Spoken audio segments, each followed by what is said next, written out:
Okay, example A. A bag contains 3 green, 7 white balls, which are indistinguishable from their color.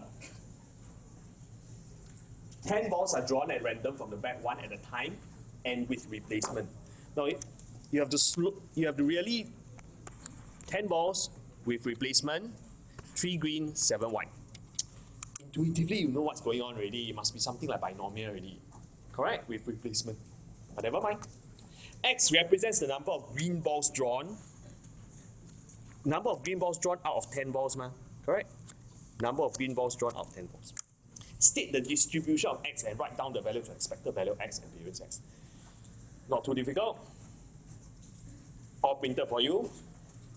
Should be able to identify X should follow a binomial distribution because you pick 10 times.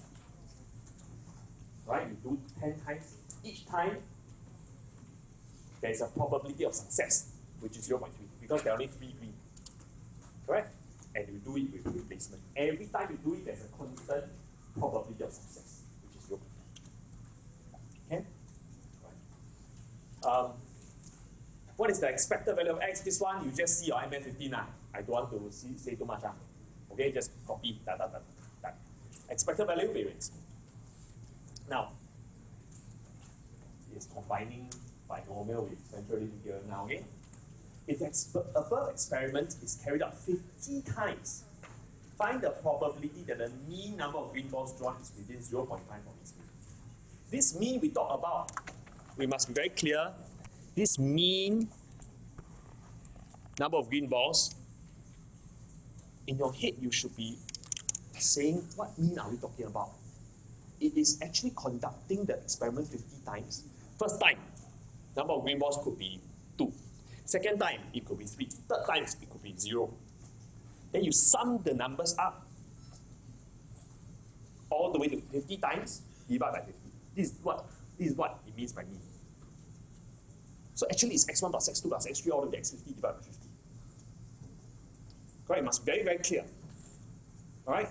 So, if you are not very clear, you can write this x1, x bar is x1, sorry, why am I 1 up here? X1 plus x2 all the way to x50 divided by 50.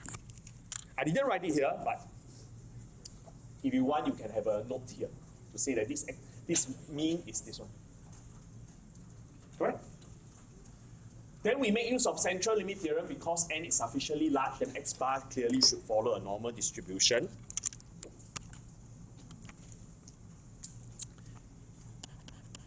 We mean 3, same. Variance is 2.1 over 50. Now we also must be quite comfortable with this word within 0.5 from the mean of x. Wow. How within Can you form any equality here? I want x bar to be within 0.5 from the mean of x. This mean of x is a constant. This mean of x is a constant, it's 3. Correct? Yep. So, how do we do it?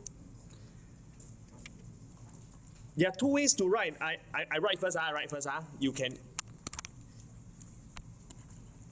It is actually the probability that x bar minus expected value of x. This difference must lie between minus 0.5 and 0.5. Do you all agree? The difference between x bar, which is the mean of x, mean of green balls, and this is 3 of course. This difference must lie between minus 0.5 and 0.5. Do you all agree? Yes or no? Yes, okay.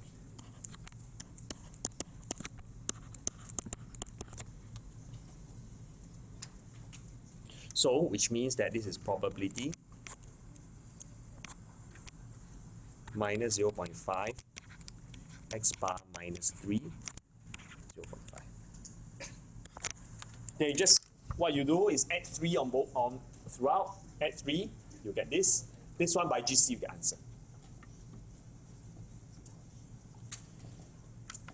For those of us who still cannot get it, if I say if you got a person is tall, 1.9 meters tall, correct? If you want to be within 0.1 meters from his height, it can be between 1.8 to 2.0, correct? Yes, within 1.8 to 2.0, within 0.1 from his height. Make sense, right? In no way is it mentioned that I must be taller than him, right? Within means 0.8, 1.8 to 2.0. Follow? Can? Nice. Okay.